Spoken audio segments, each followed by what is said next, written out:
68 years after the death of Earth's most prolific curse spirit, Ryumin Sukuna, a random monolithic-sized spaceship carrying nearly 50,000 aliens known as Sumerians appear in the upper atmosphere, specifically above Nevada and the United States, seeking peace with Earth. On the spaceship, a horned Sumerian asks a younger one why they are conducting diplomacy with Japan instead of the United States. From what they could tell, he assumed they were the strongest nation on the planet. The young Sumerian does confirm this, however, he states that the US has delegated all authority for diplomatic missions with otherworldly beings to Japan. You see, and as we already know, the young alien has learned that Japan has humans with powers similar to theirs. Here on Earth though, they call them Jujutsu sorcerers. And I can't lie, I love to be back in this goated world. Also makes me question if they don't necessarily use curse energy or call it that, but maybe something relatively similar that works off emotion, kind of like it does on Earth. Anyways, flashing back 10 years to 2076, we find a 6-year-old Yuka Rikotsu spending time with her grandfather and our original MC, Yuta Rikotsu. Randomly, during the two hanging out, Yuta decided to gift her his ring.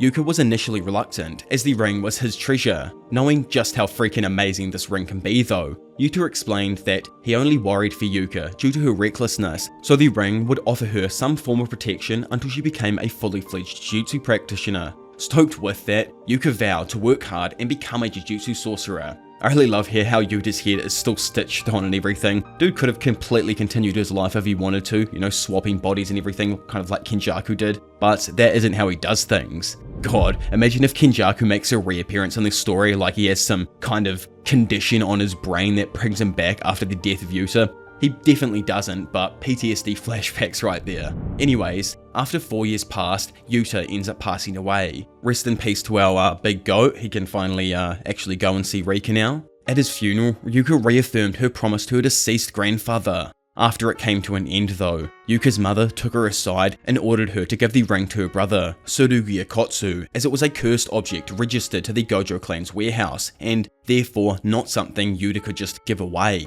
Plus, according to her mother, she has no right to have it, and only Tsurugi is suited for it. When Yuka later confronted Tsurugi and demanded he return the ring, Tsurugi just told his sister to chill, since it wasn't even him who made the call in the first place. Furious over him not giving it back, Yuka attacks Tsurugi, but ends up getting off-screened pretty damn easily, I'd imagine. Remembering her mother's words later on, Yuka refused to let them rule over her and began training in hopes of growing stronger and one day reclaiming the ring. Elsewhere, in a random part of Japan, a man is seen playing a retro shooting game with a boy inside of a warehouse. Weirdly, there just happens to be a bunch of talismans covering the entire expanse of it. The child complains about his parents restricting his screen time, while being envious of his friends who are allowed to jam out all night. As the boy dies in the game, the man wonders if the contents of the video game are suitable for boys of his age. The boy dismisses his concerns though, claiming that it is normal to die in a game. The man then ominously guesses that he wouldn't complain if it happened to him for real then. Flashing away to somewhere else in Kyoto, Usami, the tall dude in a suit here, surely he's gotta be like a Higuruma descendant. Bro holds himself like a lawyer, but you know, don't know what he actually does yet. Either way, he informs a now 17-year-old Tsurugi and a 16-year-old Yuka about the recent cases of Japanese citizens being abducted and used as energy sources. He assigns Tsurugi, Yuka, and a mysterious third person to investigate the disappearances that have been occurring in Kyoto. Due to how the police can't track them down, Jujutsu High suspects that some sorcerers may be involved. When Yuka asks who the random person is, a young man appears from behind Usami and introduces himself as Marulu Val von Yelvori, or just Maru for short. Yuka immediately finds it odd that they've teamed up with a sorcerer from another country, mainly for the fact that curse energy is a sort of emotional energy tied to the Japanese people. So there are exceptions, but sorcerers are usually born in Japan. Usami elaborates that it's also the reason Japanese people sell for a higher price in the human trafficking world. Tsurugi can't get over how little Maru actually knows about all of this right here, and feels too anxious about going on a mission with him. His sister tries to remind him about how they ain't even fighting curse users in the first place, still he insists that they never know what could happen. Maru, who honestly doesn't have a clue about anything at all, dance around the arguing siblings while begging for some form of breakdown on why they call them curse users and not Jujutsu sorcerers. In unison, they both turn and scream at him that curse users are bad Jujutsu sorcerers, and if he doesn't shut it already, then they'll leave his ass behind. Usami tries backing up the newbie on how he's like just a visiting official, representing a state party to see what Japanese sorcerers are like. This rings a bell in Yuka's mind as she remembers how he'd mentioned there would be inspectors after the security treaty was signed. Immediately hitting monologue mode himself, Maru knows he needs to gauge how similar their powers are and if they can really coexist with them, the Sumerians. Hitting full Neek mode, Maru tries to tell the others not to rely on him since he has strict orders from the higher-ups not to interfere. Feeling like he's already in the freaking way though, the siblings just boast off, throwing him a few disses as they both leave him in the dust. After giving up on looking for the Akotsus, Maru sits down and begins to sulk on that same, or what looks like to me, the same riverside where Yuji found Junpei. A few moments later, Yuka returns and tells him to not cry since then they actually look like dicks for what they did. To make it up to the foreign dignitary, Yuka takes him out for some takoyaki that he finds delicious, so delicious that he starts freaking crying, something Yuka finds odd since you can get food like this anywhere in town. She even lets him know the food's better in places like Kyoto, which surprises him as bro doesn't think it could get much better. Sitting back alongside the river, the two have a friendly chat. Yuka explains the rivalry that started growing between her and Tsurugi, something that originated with the ring being suddenly given to her brother. Maru questions if her brother is a great sorcerer since he was given the ring first, but according to Yuka, they're pretty much the same, the only difference in them is the age. One thing is for sure though, he's an insanely hard worker, and anybody can tell when someone's constantly working out. She thinks he's doing all of this to beg for attention from the family, since in her eyes, all he wants is to keep the ring out of her grasp. Calming herself back down though, Yuka gets up and notes how it's not like he even has memories with Yuta, plus she's working her ass off too. Seeing her demeanor, Maru jumps up and drops the idea of completing this mission together to show everybody just how good she is. Plus, he's an inspector. If they do it together, it'll actually look like she completed the mission by herself. Yuka brings up that they're forbidden to work alone as a sorcerer. However, it's not like she said she wouldn't do it. Stoked that it looks like they're going to be heading out together, Maru reminds Yuka that he can't help at all here. Nobody will find out if he's gone with her as long as he doesn't end up using cursed energy. The duo then head out into the city in search of the perpetrator, but after what only seems like a few minutes, Maru collapses back onto the ground, unable to find anything. Telling Maru to get up, she jokes that of course it'll look like nothing to an amateur, before asking which way he wants to turn at the end of the road. Once reaching the end and turning right, Yuka asks him which way again. Giving her the signal to turn left, then head straight down the alley, a curious Maru asks what's up. Flicking him a piece of paper, Maru reads the exact same directions he already gave her, written down on that piece of paper. Confused, he throws it back at her while joking that it ain't a time for games. Getting his ass to shut up for a moment, Yuka elaborates that it's the road. It had physical gaze manipulation and a curse cast onto it. This allows the sorcerer to lead stray wanderers or curious kids down the path they've intended for them. Pretty much, if you follow this path that's laid out for you after you get lost, it activates a barrier technique trapping you inside. Realizing this is how the perpetrator is kidnapping kids, Maru tells Yuka that she's amazing and everyone will see soon enough. Something she brushes off though, as her brother then rolls onto the scene, having found the place just earlier. He clarifies with them that if they keep letting it guide them down the path, they'll eventually get caught themselves. Going to walk off, he tells them to wait up for 1 second as he just needs to grab his blade.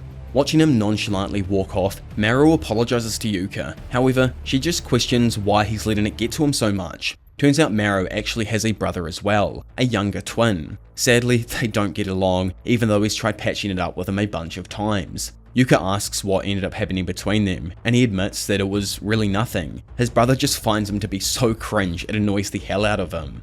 Maru hates the fact that they can't understand each other, and the thought of it going on forever really saddens him. He'd hate for Yuka and Tsurugi to end up in a similar situation, so really wanted to try and help fix the whole ring situation. Giving him some pointers, Yuka thinks that maybe he should stop projecting how he thinks siblings should act just because of his own situation. Plus, most siblings end up arguing in one way or another, which I can definitely attest to too. I've got 2 younger brothers that definitely get on my nerves from time to time, but at the end of the day, they're definitely my best friends that I love. Not at that stage herself though, Yuka turns away from Maru and mutters that she really doesn't care about her brother as long as she gets Yuta's ring back.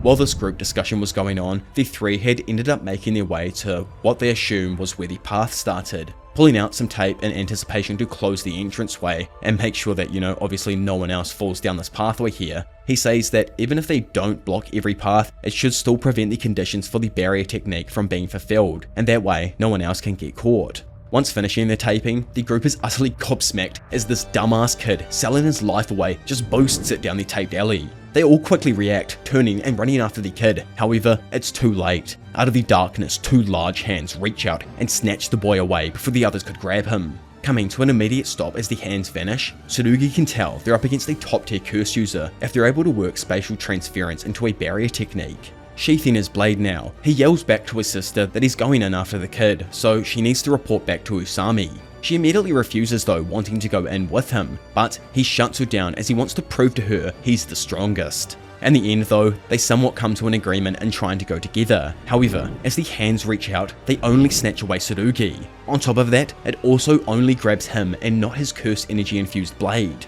Yuka quickly figures out that the barrier is repelling anyone with too much cursed energy, hence how the blade didn't make it through. When it comes to Tsurugi, well, it's like Yuka says here, except Viz got the translation slightly wrong. It's not that her brother has no curse energy, he definitely is a special case for sure, in a similar way to Maki from way back in the day. He's a sorcerer with extremely low amounts of curse energy, so hence why he needs to wield a blade. Maru starts to freak out, thinking it's like when the hunter becomes the prey, but Yuki gets him to settle back down. In her eyes, they'll do what Tsurugi said before, and go and inform Usami about what's going on. A little concerned about just leaving him here though, Maru asks about just calling him on the phone instead, but is told he's in Tokyo. If there is a free sorcerer nearby, she's sure they'll swing by.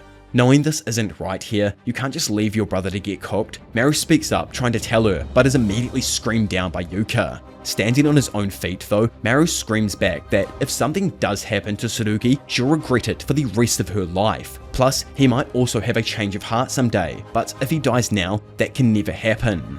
Yuka, unable to get over how this dude just showed up and is now trying to tell her how to act, tells him to stop pushing his ideals on her. Unable to understand what's wrong with having ideals though, Maru thinks that if someone can't live up to his ideals, he's the only one that gets hurt, not them. He may even get humiliated or hurt, but if she's going to give up on her ideals, then she should probably do it after she's been hurt and humiliated herself. He hasn't given up on his big bro yet, and will be damned if she gives up on hers too. Lowering her head, Yuka says she won't save him, no. Instead, she's going to beat his freaking ass. Inside of that same talisman-filled room from earlier, the same man speaks to Tsurugi about the grid pattern of Kyoto's roads, something he has always found really compatible with his barrier technique. Speaking up, Tsurugi calls him a dumbass for deciding to set his kidnapping business up next to Jujutsu High. Not fazed though, the man admits that he's going to quit the trafficking business anyway. Since Tsurugi is a Jujutsu sorcerer, the man assumes he's heard about what's going on, something that confuses the young bloke since he really doesn't have a clue. Dropping a complete bomb though, the kidnapper states that aliens have come.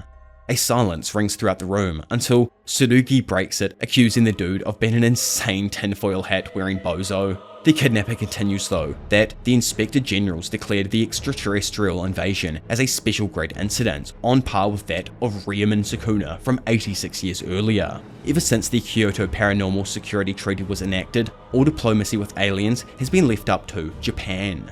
That being said, he believes that since there are cultural barriers between them, the aliens will start a war and invade Earth. To the kidnapper, the diplomatic mission and coming war will truly expose Japan's colours to the world. 68 years earlier, the Culling Games occurred, prompting the signing of a treaty between Earth's greatest nations. Satoru Gojo and Yuji Itadori, our freaking goats, put a stop to the threat at the time. However, time has only gone on, and no one these days even comes close to comparing to them. Once the world finds out how weak sorcerers have become, his new, shady energy business will come to a quick conclusion. That's why his plan here is to make one last big sale and profit specifically from selling Tsurugi. Tsurugi though, with a smirk on his face, asks if he and the kid are a set, but is quickly told no as a garage door then begins to open. Behind the man, it's shown that he's already bagged and tagged a bunch of kids who are ready to be put up for adoption, or should I say auction. Jaded over his situation, Tsurugi calls him a pathetic adult who can't even put fries in the bag.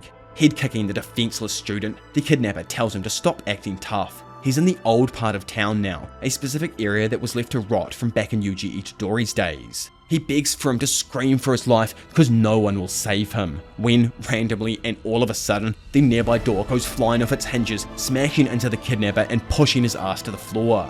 Quickly breaking free of his own restraints as Maru and Yuka run up next to him, Tsurugi goes to tell the kidnapper to give it up, when randomly, Yuka calls out to her brother and demands he fight her. Without even letting him answer though, she dives into a frontal assault, throwing a bunch of punches. However, Tsurugi easily manages to par them all off, then smacks her brother with an equal right. Resting on the ground now, Yuka starts to cry. She can't get over how strong her brother is. I love how when she's thinking about her bro here and how strong he is, he's training like Zoro does, which by the way, the series One Piece is canon in the universe, so he very well could have watched the series and started training like him. But it's just an idea. I wonder if we'll see any more homages like that throughout this little series here. Anyways, getting herself back up off the floor and on track here, Yuka screams at the man to give it up. Slapping her hands together, Yuka's fingers grow in size as she lunges forward using her savage jaw strike. Throwing his hands up, the kidnapper barely blocks the attack, still getting his wrist sliced in the process. Quickly bending down and touching one of his own talismans on the floor though, he transports himself directly behind Yuka. The kidnapper then strikes down on her with a random weapon he also picked up in that instance. Yuka, who managed to block the attack, picks up on this and notes how the room is filled with the same barrier technique he used for kidnappings.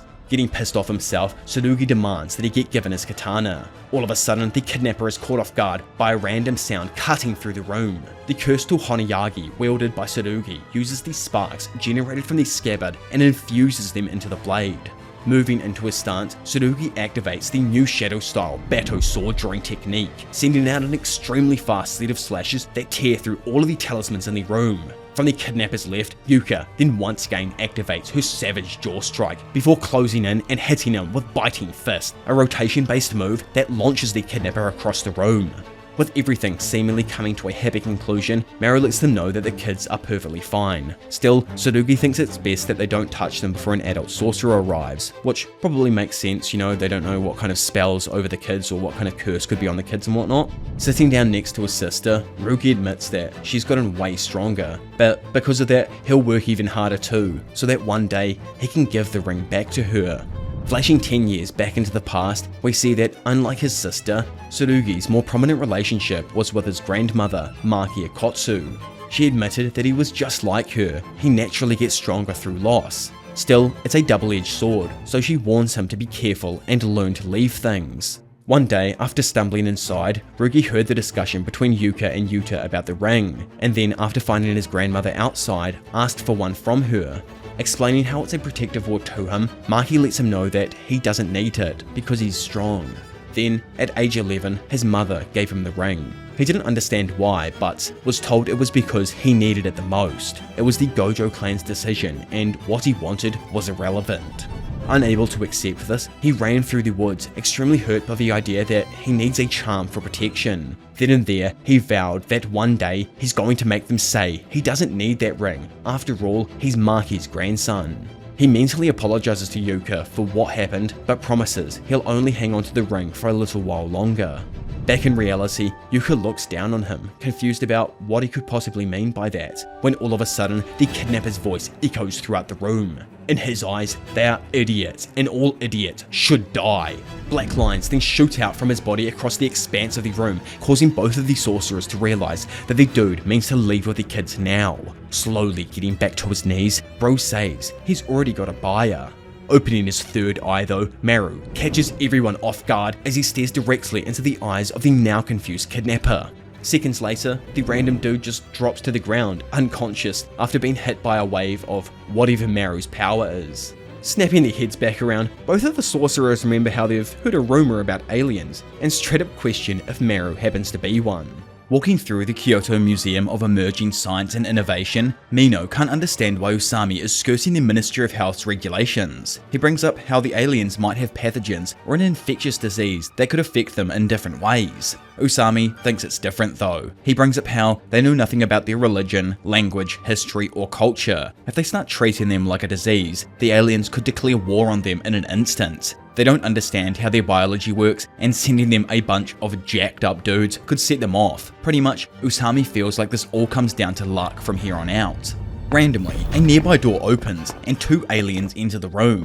Jabaloma, a Tengen-ass looking individual, introduces himself as a diplomatic envoy, and Cross, the dispatch officer. With a smile on his face, he extends his gratitude to the people of Earth for how kind they've been. Immediately caught off guard, Usami can't believe that they already know how to speak Japanese. Quickly calming himself back down, he welcomes the large Sumerian and introduces himself as the acting Minister of Foreign Affairs. Deep in thought though, Mino can't understand how they already speak Japanese. He questions if they spoke English in America and why the Americans didn't inform them about it. Also mulling over the same thing, Usami assumes it's all on purpose. Ever since the treaty was set up, Japan has been uncooperative on all issues, so they can't expect the international community to help now. Plus, since the Sumerians have learned their language, they have the upper hand when it comes to intel gathering. Putting that aside for now, Jabba asks if it's alright for another representative to be here, confusing Usami, who doesn't really understand why they'd even want to ask first. Jabba announces that it's because the concept of him being unarmed is meaningless. He exudes such an aura, they can't let him attend unless they first understand that he has no hostile intentions.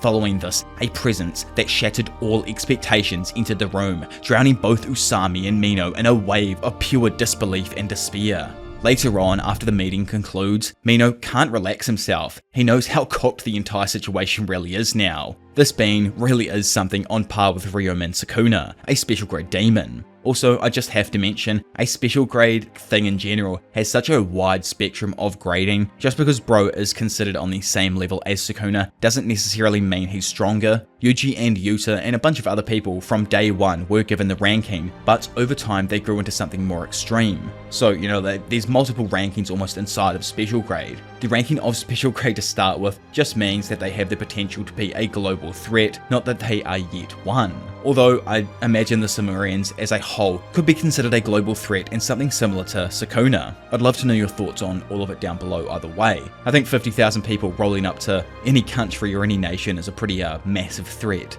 Anyways, Usami continues bringing up how easy it would be for them to take over their country if they really wanted to. The original plan of concealing the Sumerian and letting them accompany Jujutsu sorcerers to school and on missions wouldn't have been such an issue if it ended with that. Still, he ends up assigning the Akotsu siblings to do the job, something Mino doesn't think is the greatest idea due to their age. Trying to calm him, Usami states that they aren't invaders, the aliens are refugees. Mino does see where he's coming from slightly. Sure, they fit the normal definition of a refugee, but he feels as if they're holding back some crucial details. Ever since the paranormal resolution 62 years earlier, or 6 years after Sukuna's defeat, Japan has been pretty satisfied with how it's all played out, and even joined in the surge of nationalism that was growing in the US at the time. They cannot repeat those same mistakes, and their current diplomacy style is superficial, based on formalities alone. If they keep up the current path, both sides will end up in a sort of flexing war as they show off what they can do until eventually the worst case scenario plays out: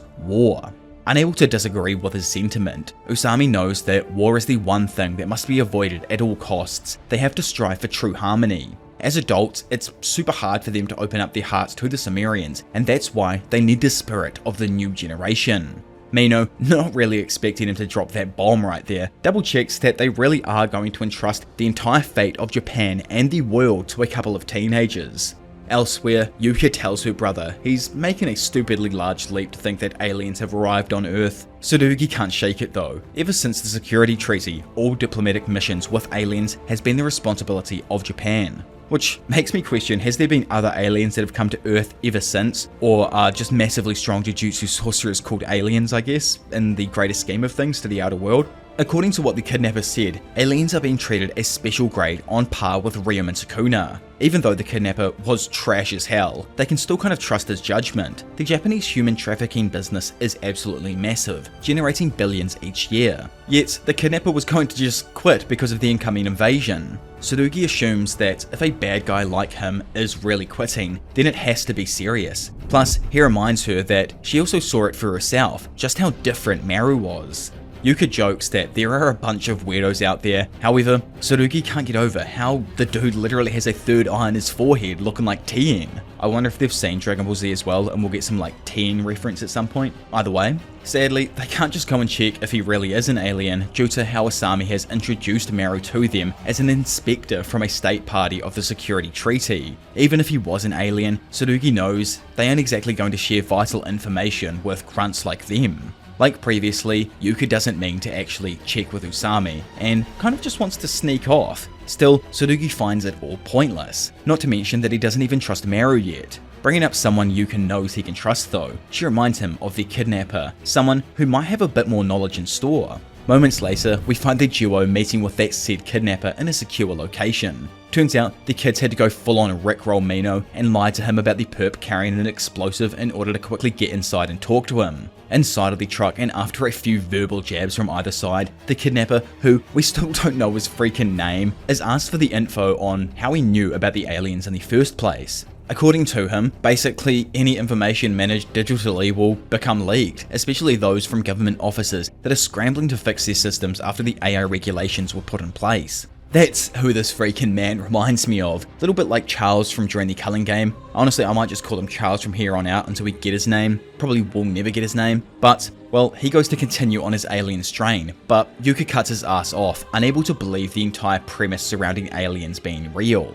Stunned, since bro assumes pretty much all Jujutsu sorcerers knew about them, he questions how people who already work with the paranormal every day are at the same time denying the reality of it. Only wanting a little bit of confirmation that they are really here, Charles indulges the siblings, letting them in on the fact that 50,000 Sumerians are floating above them as we speak. Tsurugi immediately finds the idea that an entire football stadium could be right above them with no one noticing, but the man thinks it has to be a sort of barrier technique akin to the curtain. If not that, then some advanced alien tech that they have no idea about yet. Either way, since they've travelled through space, he assumes that they can probably be self-sufficient to a degree on the ship. Eventually though, they have to hit a limit and resupply, and according to him, it's happening tomorrow at 8 PM in the Kurumayama Highlands. If the barrier technique's visual effects make the ship visible, then maybe it might weaken enough for them to notice it while the supplies are being loaded on. Having drained bro for like all of his info, the siblings leave, quickly telling Mino outside that it's now safe to enter the truck. Walking off together, Yuka says that it went pretty well, but Rugi lets her know it may seem like that, but to the adults controlling the intel, what they've done is basically treason. After all, they know what happens to curse users who commit horrible crimes, so it's likely all the dude wanted to do was cause a commotion, then escape without anyone noticing. Flashing forward 24 hours or so, just before 8 PM in the Kurumayama Highlands, the siblings slowly make their way through the humid and damp forest on their way to the top of the mountain. Noticing his sister watching his ring hanging around his neck, Rugi clutches it and tells her he's not given it back yet. The three clans all treated Maki as if she was some sort of failure, but she never gave up and destroyed them all with her true power. A statement that Yuka finds wild since she literally massacred the entire clan over a few minutes. That being said, Rugi announces that he wants to be just as powerful as her one day. Pondering on this and her own ideals, Yuka feels like they are both chasing after their own version of the truth. She wanted him to give back the ring, and this entire time, he's always wanted to give it back to her. She questions if perhaps that's why they wanted to get stronger, but as she strolls out of the tree line, realizes that no, it's not that at all. Looking up as a torrent of air rushes over them, both of the siblings stare at the monolithic-sized spaceship floating directly overhead. This is the special grade case on par with Ryumen Sukuna, someone their grandparents were only just able to defeat in the past. Tsurugi isn't sure why they've come to Earth now, but no matter what happens here, it's up to them as Jujutsu sorcerers to take care of it. Both of their grandparents have passed on, and they know they won't stand a chance the way they are now. So, while staring up at the future that's laid out ahead of them, the siblings promise to become just like them, Maki Zenin and Yuta Rikotsu. Elsewhere, and with Yuji as an alien, like I can't get over the fact they seem like really similar characters to me. Well, he bumps into Cross, his older brother. Without even looking back at him, Cross tells him to go back and stay with the Earthlings. Maru tries to understand why. He can tell from who he's met so far that there are good and bad people here, just like on their home planet. Cross gets this as well, but he reiterates that unless their ideas of what's good and bad are the same, it's meaningless, and it's not for Maru to decide. Plus, currently the matter has split opinions, either they coexist or invade. Maru quickly objects, yet his brother reminds him of his job as a warrior. He needs to spend more time with the humans, then present his evidence for consideration. For now, he's got his own work to do and doesn't want to be bothered. Maru tries to get him to stop working for a moment and have some breakfast together in the morning, bringing up how the sorcerers showed him some nice places around town. Again though, he's shut down as he's told he's busy. Elsewhere, and failing to scan himself into the subway station, Tsurugi realizes his cooked ass forgot to link his student pass and quickly tells Yuka to head off without him.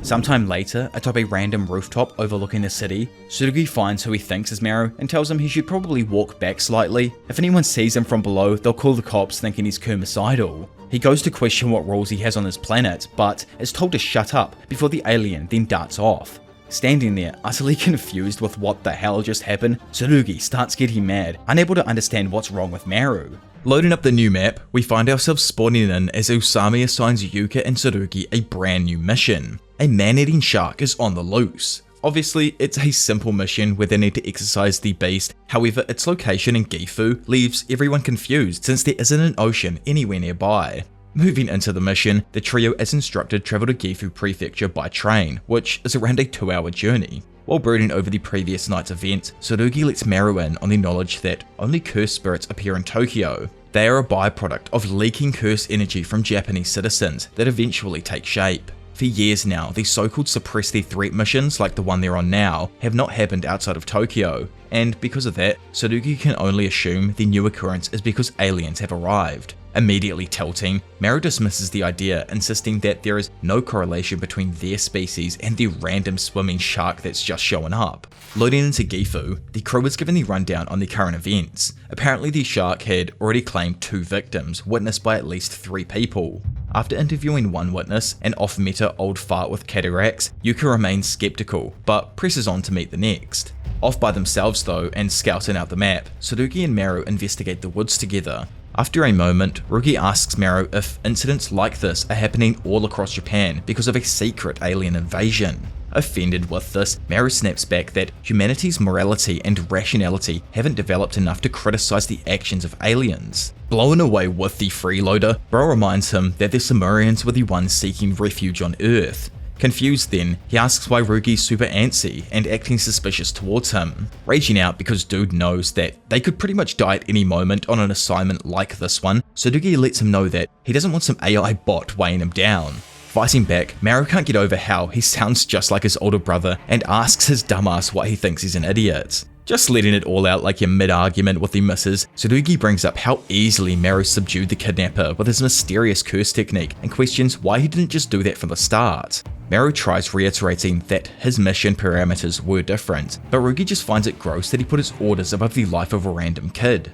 Spawning in and taking both of the boys by complete surprise, the mysterious land shark makes its appearance. Quickly getting over the fact that it really is a shark, Rugi dives into his stance and prepares to attack the creature with the curse tool Honeyagi, but stops when Maru warns him that using the curse tool could ignite a wildfire. Acting on instinct, Maru launches himself forward, grabs a hold of the shark, and screams back for Tsurugi to strike it without using fire. Feeling as if he's been underestimated, Tsurugi goes to attack, but immediately stops upon seeing a man's face emerge from the shark's lower body.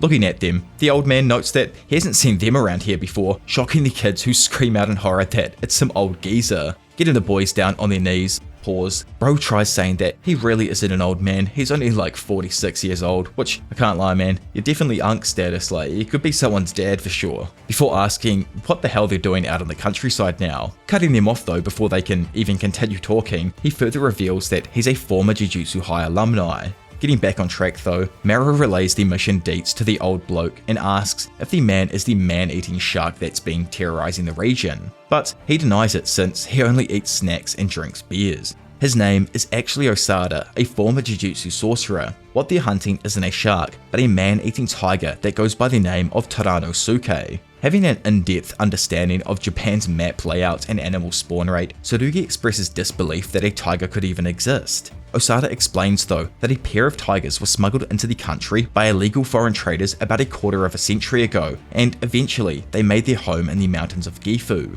However, the recent restoration of a massive solar power plant atop the mountain caused the river to dry up from the excess heat, forcing Taranosuke to descend in search of water and prey, leading to the attacks on villages. That there in the old man's eyes is when he, who was wearing a shark costume pursuing the tiger, was seen by the locals and they assumed he was the one responsible for the killings. In truth, Osada reveals that he doesn't actually want to hurt the tiger, instead he wants to save Tadanosuke, planning to contain it in his home far from town. Suddenly though, Osada notices something and boosts off at high speeds towards it. What's honestly cool about Bro is that his Science Curse technique allows him to summon and utilize the power of whatever he wears. I wonder if he has any relation to Big Eno. Probably makes sense that, he's got the Science technique through his family line in some kind of way. Anyways, and continuing on, by donning a shark costume, he can swim through the air and gains a nose sensitive to the scent of blood. Reaching the point of interest, Osada darts around the tree expecting the tiger, but instead discovers blood splattered across the tree. Obviously, because his nose is sensitive to blood here, he's gone and sniffed this one out, and realizing that it's a trap, Osada turns around right as the tiger leaps down from above. Ripping his claws into the back of Osada's shark suit, Bro is sent tumbling across the ground. Immediately dashing in to help, Tsurugi intercepts the tiger and knocks it away from Osada. At the same time, Maru rushes over and tends to the wounded sorcerer. He goes to tell Tsurugi to chill out for a bit, but Unk tells them it's fine. Haunted by the memories of Tadanosuke's playful days as a cub, Osada realizes that the tiger he once knew has logged out. With tears in his eyes, he begs Tsurugi to release his old friend from pain. Moments later, Tadanosuke lashes out, trying to kill the sorcerers. However, Tsurugi defeats it off-screen with complete ease. Afterwards, he has a small chat with Osada about, Tadanosuke and just life in general, before moving on to find Maru so they can head back. Rolling over, he can only listen though as Maru drops some massive info bombs. He was only actually ever sent here to determine whether or not their species can coexist. The technique he has is shared with his twin brother, and he's forbidden from using it unless obviously in emergencies, since excessive use would alert his brother. Maru's hesitation during the earlier incident wasn't due to indifference towards the children's lives, but because him being in danger and resorting to the curse technique would make his brother trust humans even less. Confused on if he can even reveal this stuff to him, Rugi asks why he is, and Maru admits that he really just wants to be friends. This fight that's happened made him realize that they ain't so different from tigers, except they have words and he wants to use them to express who he is. Breaking the moment up and making it even more heartwarming, a small tiger cub randomly pops his head out of the bushes before completely emerging. Without thinking, Tsurugi approaches it, blade at the ready. Bro finna end this entire tiger's bloodline. Scared that he actually was going to, Maru screams out at him, drawing the Unk's attention. Lifting up the pup, Tsurugi gently hands it over to Osada, asking him to raise it well and ensure that it doesn't become another Tadanosuke. Tearfully, Osada promises that he will. When Maru asks if that was the right choice, Tsurugi replies that no one can know how the tiger will turn out, just as no one can predict what might happen between the humans and aliens. Skipping forward in the day and back in Tokyo now, Usami informs the kids that Maru is an alien, something they obviously already know. They question why he's letting them know now, and he explains that the higher-ups had intended to keep Maru's identity a secret, but the Sumerians revealed to them that Maru had already exposed himself. Due to this, the entire intelligence embargo on the aliens has been lifted. Despite this, he asks Yuka and Tsurugi to continue on carrying out Jujutsu High missions with Maru. While Yuka and Maru talk, Usami quietly tells Tsurugi his suspicions that the Sumerians' true goal is to gather information on Jujutsu and tasks him with secretly observing Maru. Remembering his earlier conversation with Maru in the forest, Tsurugi reluctantly agrees before rejoining with the others.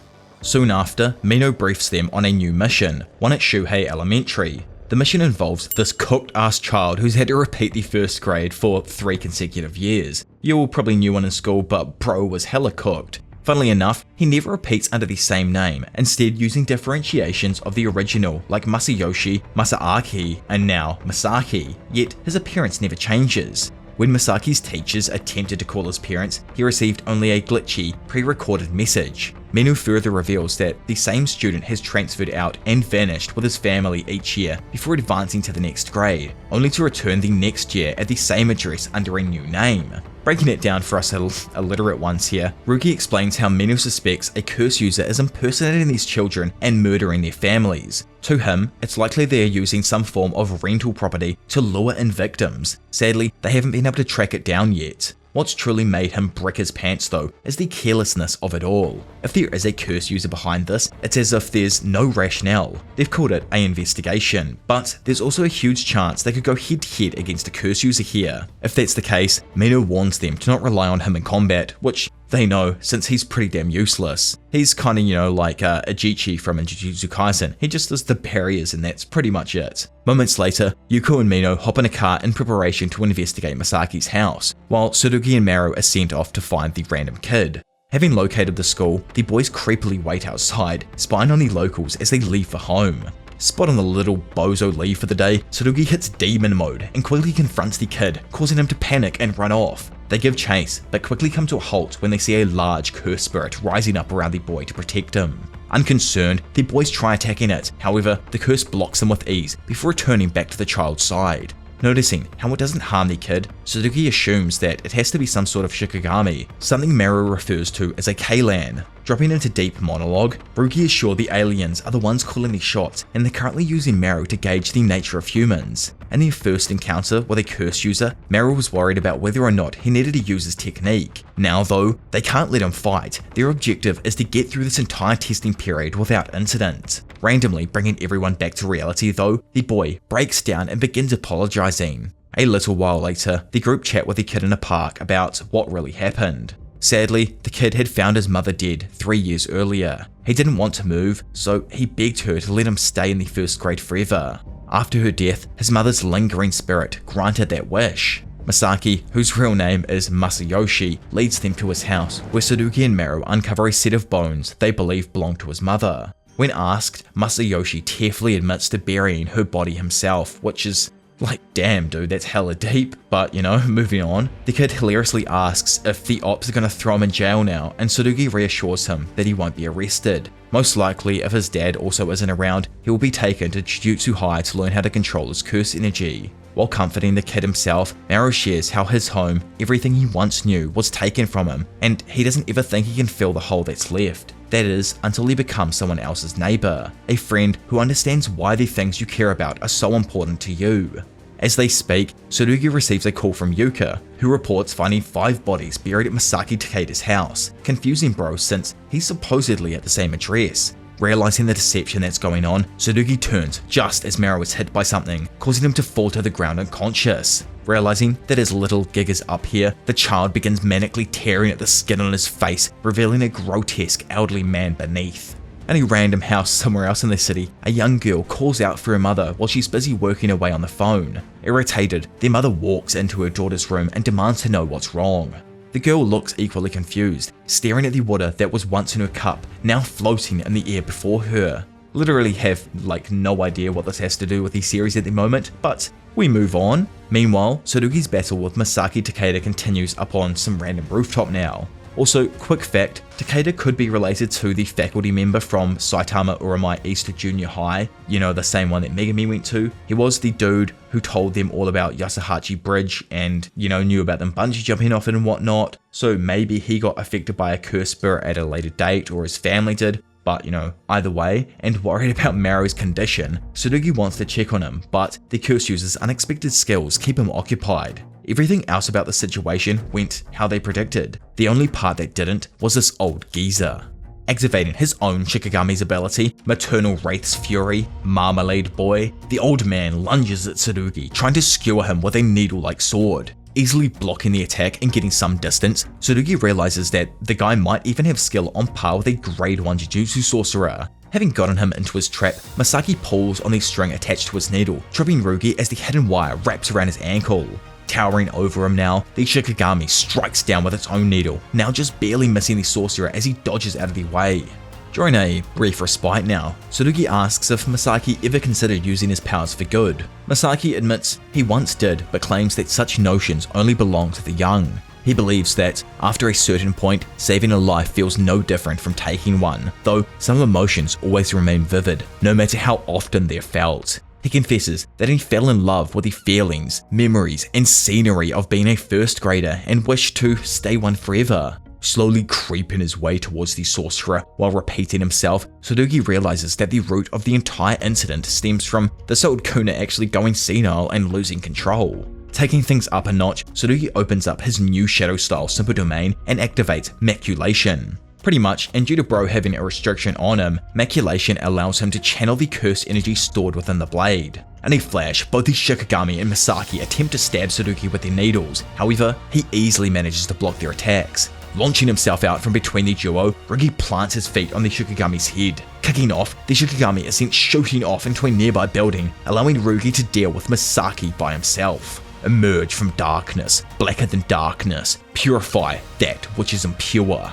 Seeing the curtain fall down around him now, Misaki can do no more than listen as Mino lets his student know that the school's clear, so he really doesn't need to hold back anymore. Coming out of nowhere herself and landing a Gojo-like backshot, Yuka hits the curse user from behind with biting twist, critically wounding the old man. With a quick moment to spare, Tsurugi gives a rundown of exactly how the curse user's abilities work. In a flash, Yuka then gets in behind the old man and lands a brutal open palm strike. Noticing the Shikigami going to pin his sister down, Tsurugi grabs her shoulder, moving her out of the way and allowing himself to connect directly with the creature's head, slicing it in two. Without hesitation, Rugi whips his body around in combination with his sister, allowing them to easily land another brutal hit each on their respective opponents. As the battle comes to a sudden end, Rugi notices just how out of breath his sister is and questions if she's alright. Suddenly, Misaki re-emerges from a Shikigami and flanks their blind spot. The duo notices something's up, however, they don't react quick enough, and fractions of a second later, a needle pierces through Yuka's shoulder, dropping her to the floor. Going to grab his blade, Tsurugi himself is hit by 2 more needles, also putting him out of action. Standing there holding onto his skin suit, Misaki explains that his curse technique, Marmalade Boy, allows him to transform anything using human skin as fabric, including himself and his guardian spirit's body. Pretty much, the duo here have only been fighting a part of the Shikigami disguised with his skin all along. Slowly walking up to the siblings, Misaki prepares their happy ending when all of a sudden rubble starts to rise and float all around him. Back at Misaki's house, Maru's third eye beams open, causing everything around him to start floating upwards. Confused, Misaki wonders what in the world's going on when all of a sudden Maru appears directly behind him. For a brief moment, Maru's eye glances at Tsurugi before returning its glaze to Misaki and staring him down. In an instant, the eye widens, activating an ability that invades Misaki's mind, mentally distorting the curse user. Stabbing himself in the hand to snap him out of his current state, Misaki realizes that during the short moment he was controlled, he lost power over his guardian spirit. Having grabbed a rock, Maru hurls it at Misaki, who tries to intercept it with a needle, only for the rock's trajectory to shift mid-air and slam directly into his chest. Not giving him a single moment's respite, Maru cuts in behind the old geezer while preparing to drop an axe kick. Immediately bringing his leg down, Maru smashes Misaki into the ground and sends him hurtling off into a nearby gymnasium. Outside and observing this all from a distance, Cross can't believe that his brother lost control so easily. However, he does understand that this may work to his advantage. If the Earthlings make the first move and war truly does break out, they have Dabura on their side. Damn, I really hope we get to see Dabura go ham against someone. We're kind of doing this arc with equal curse energy though, which we don't. Don't know who it could be in universe. Maybe Yuji if he's still around and not broken, or his descendants, like Yuji definitely could have had sons, and then his sons or daughters could have had sons from there, But I'm lost for who currently even has a chance in the human side at the moment. Inside of the gymnasium, varied sports balls levitate around Maru, while the electronic equipment starts to glitch out. Misaki guesses that the dude's ability has something to do with anti-gravity, but throws the idea away since he barely has any time to process what's even happening. Instead, a past memory of his only loss enters, the time he was forced to flee for his life while facing Yuji Itadori. Rushing in, Maru easily overwhelms the aging sorcerer with blinding speed and strength, pummeling the curse user multiple times before sending him crashing through the gym wall out into the outdoor swimming pool. Slowly approaching the old fool, Maru's mere presence causes the water to start bubbling. Down below and feeling the heat start to sizzle his ass, Misaki leaps out of the pool moments before it explodes. Whipping his hand forth, Maru seizes the moment and freezes the airborne water around Misaki, trapping him in an ice prison. Unable to get over how cooked dude's ability really is, Misaki realizes Maru's curse technique somehow distorts the natural laws of order. Before Maru though can deliver the finishing blow, Tsurugi intercepts his punch with Honeyagi. However, the sheer power behind Maru's punch shoots both Misaki and Rugi into the ground below. Looking up as Maru lands right in front of him, Tsurugi notices that his mate is fighting entirely unconscious. Watching from above, Cross honestly doesn't think that the situation is bad. He couldn't care less if Tsurugi harmed his brother. Jujutsu sorcerers aren't the same. Even here among Earth, he guesses that there has to be some radical factions, people who want to use the aliens but not accept them. If that's the case, it would just provide him with a stronger justification for a reason to start a war. So all he needs to do is make sure Maru doesn't kill any Earthlings, even if they are curse users. Tsurugi, realizing the same thing, refuses to let Maru become the spark that ignites conflict between the two races. He attempts to wake Maru up by screaming at him, only to be immediately subjected to the mental confusion ability. Smashing his sword on the ground to bring himself out of the trance, Tsurugi pleads with the alien, reminding Maru that they were going to be neighbors. Stunned with what he just heard, tears randomly start swelling up in the eyes of Cross. Launching himself down in between his brother and Tsurugi, Cross intervenes, finally calming his brother down with a few words. Watching the two dudes then collapse behind him, Cross gets annoyed and questions what the hell he's doing now. Elsewhere nearby, bloodied and injured, Masaki flees into an alleyway to hide from the Jujutsu sorcerers. Sadly for his ass, he's confronted by Usami. Realizing that it's the Jujutsu school teacher, Masaki questions if he's going to tell on him now. However, Usami simply starts to remove his glove while preparing to repeat his previous statement. Placing his hand with the seal of snake eyes and fangs tattooed onto it over his mouth, Usami commands the old man to not move. Rushing in while the old man stands there stunned and unable to freaking move, Usami lands a quick right hook before stomping the fool's face into the floor. Meanwhile, Cross grabs Rugi by the scruff of his uniform and begins interrogating him about how he knows the meaning behind the word neighbors. Asking him if that's what they call it here, Rugi repeats how Maru just told him it's a friend who understands the things that are important to you. Getting pissed since he really doesn't get what's going on with Maru and why he'd spill the beans on something like that, Cross declares that Sumerians and humans could never truly understand one another and become neighbors. The Japanese have been living peacefully on a path laid out for them ever since the last incident. They don't understand suffering anymore. They don't have to constantly think about protecting their own lives. Instead, they are given everything to be a great human from the time they're born. He's sure Tsurugi looks down on refugees like them as dangerous and filthy beings, so even if he wanted to be neighbors with him, they would refuse. I love how this is kind of tied into a lot of the actual world events going on, especially with the stuff happening in Sudan, larger Africa and the greater Middle East. Surely some sad stuff and a very intense subject. My heart really just goes out to all of those affected. Anyways, and a little while later, Usami, who had left Mino to deal with Masaki, meets up with Cross and Maru, who has been loaded into an ambulance. Usami mentions that he'd really like to treat Maru here on Earth to avoid revealing any injuries to the Sumerians, but Cross refuses. Walking over to his brother, he peels off his eye patch and begins removing his own headband for some sort of future plans. A little while later in the hospital, a special someone invades the mind of Tsurugi before he suddenly awakens with hot sweats on the hospital bed. Seeing this, Cross, who by the way is now disguised as Maru, pretty obvious here, calls out to him from across the room. Rugi asks how Yuka is and is told that she's getting a quick checkup but is pretty damn fine. Maru then brings up how he thought his brother was going to be here too, but Rugi just asks if he's always like that. Interested in what Tsurugi actually thinks of him, Cross questions what he means, only to be instantly told that he's always pissy, something he immediately defends. Of course he does, he's meant to be playing the part, but straight off the bat he's testing the waters asking about himself. With that out of the way though, Rugi apologizes to Maru for accusing him of plotting something grave and invading their world. He was being close-minded and at the end of the day, he's sure they have their own reasons. Freaking out over how Maru also used his curse technique, Tsurugi asks if he's been punished yet, but before they can really chat too much about it, Yuka rolls on in. From here, the three then later visit an amusement park Maru had wanted to see in his own time. Cross didn't really realize that Maru wanted to do something like this, so he begrudgingly spends the day with the group at the amusement park. While resting, he catches a boy's balloon before it floats away, and realizing that he's alone, they ask where his mother is. After sending Tsurugi and Mino off to the lost child desk, Cross and Yuka stay with the boy until his mother arrives. When the boy begins crying, Cross scolds him for crying since it's not like his mother is dead, which obviously only makes him cry harder. Frustrated, Cross performs acrobatics to cheer him up, drawing applause from the people close by. When his mother does finally arrive, the boy gives his Halloween balloon to Cross before they leave. During a discussion then about Halloween's origins and faith, Yuka reveals that she knows Cross is posing as Maru and asks if he believes in a god. Cross answers that the Sumerians do have a religion and revere a divine being.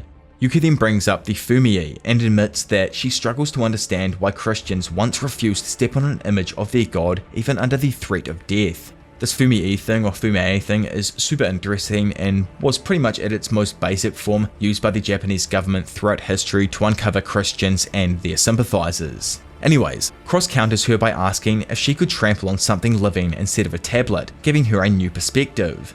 He then accuses shallow-minded people like Yuka of having trampled on the Sumerians' way of life and warns her to prepare for retribution, preparing that she totally just didn't hear him declare war on their species, and determined to change his mind, Yuka invites him to go somewhere with her the next day, her second opinion. Which is, if you know what that means, absolutely crazy. Like, I really did not see that one coming at all. The following morning, the duo visit a hospital for Yuka's checkup and learn that she actually has a malignant brain tumor with only 6 months left to live. Obviously, she probably figured that one out at the hospital while she was getting her checkup just before, and she's come back to get like double checked up today, have her second opinion. Or possibly, she got it in the past and she wanted to go to another hospital or something. Who knows? Later, while crossing a river, Cross remarks that Yuka's future was stolen by her illness, just as the Sumerians' future was taken from them. The things that made her smile, her favourite food, music, the beautiful scenery, none of it will matter since she'll only think it doesn't matter now that I'm going to die anyway. Yuka though, uses this shared pain to plead for coexistence between humans and Sumerians. She can't change her situation, but with time, he can change his. It's perfectly normal to be annoyed about how unfair it all is and to never forget it. So she pleads with him to tell him about what happened to him and his people, because they are not enemies. Cross though just dismisses her words as idealistic nonsense. He argues that Sumerians coexisting with humans would only mean living quietly under human rule, forced to restrain themselves to avoid conflict. Enraged by the thought, he proclaims that he would rather continue stealing than live such a miserable life being controlled by someone else. When Yuka asks just how long he plans to keep stealing for, Cross falters, unable to answer. Jumping to the other side of the river, she tells him that hating on others and taking from them is easy. That's why it becomes an endless cycle. Turning around and looking at him now, she offers to help him put an end to that cycle for good. So the village that Cross and his brother grew up was actually raided by their, globe's government or whatever. Their parents resisted and were sadly killed by the falling rubble of their home. As their father died, he held an ordinary rock as if it were precious, a final act that confused Cross. Even now, he wonders if it was really nothing more than that. Sometime later, after they were caught stealing, a Sumerian named Dura was urged by an elder to look after them. His reasoning was pretty simple. If they punish the kids publicly, then soon the jails will be overflowing with children. It's normal for starving children to work as thieves to make ends meet, and the only way to really satisfy the residents, if they do send them back, is to cut off at least one of their arms. Sighing, since he ain't about slicing up kids, Dura is introduced to the young duo. Without any hesitation, both of the boys lash out trying to attack him, however it backfires and Dura slaps them both into the wall, knocking them out. Amused with how much energy they have, he finds this whole situation is kind of worked out for him, since now the kids can help him with work free of charge. At the canal work site, Dura got the boys to start on moving some of the larger rocks to the cages lined up on each side. The boys obeyed eagerly, impressed by Dura's strength. When Maru asked about the canal, Dura explained its purpose, improving shipping between Disconte and Sharma. Overhearing this, Cross angrily questioned why Rumelians should build something benefiting the Disconte. The Rumelians, by the way, if I have not explained this, are like a specific tribe inside of the Sumerian race, like Maru and Cross. Dura answered that the canal had long been planned, but was halted by attacks from Kalans. Kalans are an interesting creature. That's what Maru had referred to the Shikigami as earlier in the fight. They there on their planet are a sacred beast to the Rumelians that only targeted Sumerians from other tribes, making them, the Rumelians, the only ones able to safely construct the canal. The other tribes insisted on ridding their world of this creature, and when the Rumelians refused, they were driven out of their homes and killed. It sounds kind of like simple, like why wouldn't you just have this creature killed, but it becomes a lot more, nuanced later on, as you'll understand. The canal Dura is building now is inside of the Kalen's habitat, and during its initial construction stages, the workers from Disconte were attacked, causing their work to come to a halt. So it's not that they have to do this work, they are literally the only ones who can work here, the Rumelians. And they were forced here to this land where barely anything grows by the Disconte to pretty much do this. The canal though was really never for the Disconte, it's for them, the Rumelians. Dora agrees that the idea may be hard to grasp in a country like this where only the strong gain power, but he thinks that even if they hurt them, they can't fight back because if Rumel doesn't change, Disconte never will either. In order for those people with no shared land or blood ties to coexist peacefully, they need to form a universal love. On top of that, once the canal was completed, he planned to divert water from the nearby Rumel River into the canal, which would make the land more fertile and provide cleaner water for the Rumelian camps and villages. Even with this explanation, Cross still could not understand Dura's desire to seek peace with those who had wronged them. In the following days, Cross stopped coming to work. Eventually, Dura and Maru found the cages destroyed and rocks piled back into the canal. Behind them, Cross stood nearby, observing the damage, but Dura realized that the sabotage came from Rumelians opposed to his ideals, not the kid. Unfazed by it all, Dura continued working. Meanwhile, the Rumelians who did sabotage the project discussed further plans and whether or not Dura learned his lesson. Randomly, the tent curtain opened and Cross casually walked in. Letting the loser know it's faster to beat a lesson into them rather than reason with them, Cross launched at the group, pummeling them as he moved forth. The next day, Maru and Dura found a bruised Cross sticking out the canal, having resolved to help them. The trio then continued working together until one day, Jabaloma approached Dura to inform him that the Council of Elders had approved the project, allowing the entire village to assist. As villagers gathered, Cross saw Asuki, the dude that he beat up when he invaded his tent, and the rest of his group join in. Remembering Dura's words, Cross approached them to apologize for striking them and to thank them for cooperating, and they happily accepted. At this moment, Cross finally understood that peaceful coexistence was possible with mutual goodwill and time. After 10 years of solid labor, the canal was then finally completed. On the completion day, the Rumelians watched as a Disconte ship sailed through it. Don't know what it is about these kind of panels and stuff, but this is definitely just like my favorite art style. The old wooden boats and just beautiful landscape scenery with some dudes smiling in the corner. I always love them. Anyway, later on, Dura announced that the Discontes had requested a port to be built halfway along the canal so that their ships could dock and rest. Though the villagers were hesitant at first, thinking the Disconte were getting a bit too big for their boats, Dura quickly convinced them by noting that the Disconte would pay for the port and that it would help resume trade. The Rumelians spent the rest of the day planning and celebrating, genuinely believing that things were changing for the better. Then one day, the daughter of the Disconte chieftain was mauled to death by Kaylan. A Sumerian's third eye is an essential organ as it is the source of their Rololuka. While most Sumerians cry from their third eye when they are born or when they die, Rumelians uniquely shed tears from their third eye when a Kaylan dies. The shedding of tears takes such a toll on a Sumerian's brain that it can end up being fatal, hence why they probably didn't want the species being wiped out. The Rumelian elder informed the villagers that the Disconte chieftain's daughter had been killed by a Kaylan and accused the Rumelians of provoking the beast into attacking her. As reparations, he demanded that 90% of Rumelian territory, including the canal, be given to them, and threatened war if they refused. On the globe of Sumura, the most powerful people are generally the ones who wield authority. The same is true for Morelians, but the Disconte tribe takes it even one step further. Whoever is the strongest is the one who is right. They settle disputes by having each side choose a champion to battle in a one-on-one duel. If the Disconte win, they are free to trample on their opponents until their goal has been achieved. If they lose though, they accept their opponent's demands and end the dispute. Upon hearing this, the villagers felt relieved as Dura, bro's massive, had previously won a fighting tournament hosted by the Disconte before the destruction of their village. Because of this, they were confident they would end up winning the duel again. Dura, however, was far less certain, noting that many formidable warriors had not participated in the previous tournaments. With refusing the duel being equivalent to losing it, Dura ended up accepting the challenge on behalf of the Rumelian tribe. On the day of the duel, the moment the Rumelian warriors laid eyes on the Disconte champion, Dabura, it was clear that he was going to lose. Despite Cross's desperate pleas for Dura to just run away, he stepped into the ring and spoke with Dabura, casually asking about his sister. After learning that the Disconte were holding Dabura's sister hostage, Dabura admitted that he really didn't know what to do as they forced him to fight to the death. Understanding now how badly everything's pitted against him, Dura tells him that it's fine, but he does have one request for him.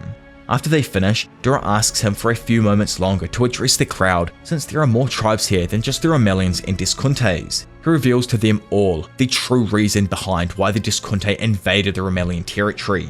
A decade back when the fighting started out, it was over the seizure of their Mul resources, not for religious reasons. Mul on this planet is a special ore that has the ability to convert Rolaluka into all forms of energy.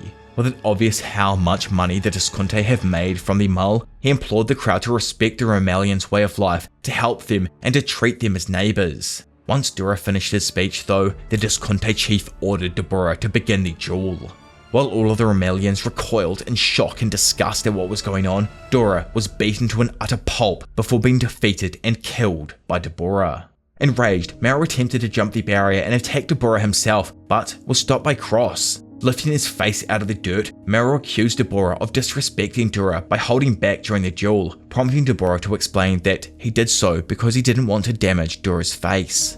From here, the boys later learned that Dabura was actually Dura's best mate. In the past, they'd pushed each other to become better warriors, and because Dabura shied away from attention, Dura was the only one who knew his true strength. During Dura's funeral procession, Cross remembered Dura's explanation of the word neighbour. Friends who understand why the things that matter to you are so important. Still, he found the idea impossible to accept because Dura was the most important thing to all of them. That night, as the Rumelians gathered around a fire to discuss their next steps, their situation seemed hopeless. They can't grow anything on their rotten land, and fighting back would only result in the women and children being left with no one to protect them should it go bad. They were truly consumed by fear, knowing the invasion was next morning and someone wanted them all dead. Randomly, Dabura arrived with another hooded individual and informed the Rumelians that Dura had left something behind for them. This is probably what they chatted about for a short moment before Bro got murked in the little event that just took place.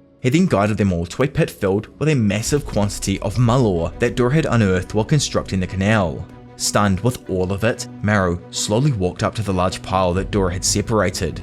Placing his hand on the pile, he remembered Dura's explanation for building the canal. Cities and villages were once built on the ideals of someone long ago. One day, when he's dead and gone, this canal will remain. Then someone else will come along and build something to improve Rumel even more. That cycle can make all of them become one, something Dura always found kind of amazing. Starting to glow now as the Rolaluka-filled rocks flowed into him, Maru reached out for his big bro, who took his hand and also began to shine. The surrounding Mul then started sparking and rapidly increasing in brightness as it began rising into the air. Standing there with it flowing around him, Jabaloma can't believe they were minerals of an even greater purity than Mul. Speaking up, Maru proposed the idea of leaving this planet for good so they can instead search for one they can all safely live in. Wanting to, also get with what I'm assuming is his sister in the hood there, Dabura asked to accompany them, having promised Dura that he would protect the Rumelians. With it all set, Maru flicked his hand up into the night sky, sending all of the perfected Mul ore into a frenzy as it materialized into a large spaceship behind them. Honestly, I think that's a pretty damn solid spot to end the first arc of Jujutsu Kaisen Modulo, the introduction arc. A fantastic introduction to most of the characters, the ambitions they have, and the reasons behind most of the main cast for, what they're doing. The backstory for the Sumerians wanting a new home and learning all about their past battles with the Disconte was a fantastic way to introduce us back into the world of Jujutsu Kaisen 70-something years later. The next arc is going to be fire, as it will be the tracking down Yuji Itadori arc. Or hopefully it will. It seems like it's going that way now. I haven't gotten there on the channel yet, so no more massive spoilers or anything like that. But keep an eye out for, that next Jujutsu Kaisen video when it ends up dropping. Of course, make sure to leave a like if you did enjoy the video and subscribe if you want to see more stuff just like this, but for a multitude of different series. Either way though, for now it's been your professional degenerate Diavolo, and I will see you all in a bit. Bye.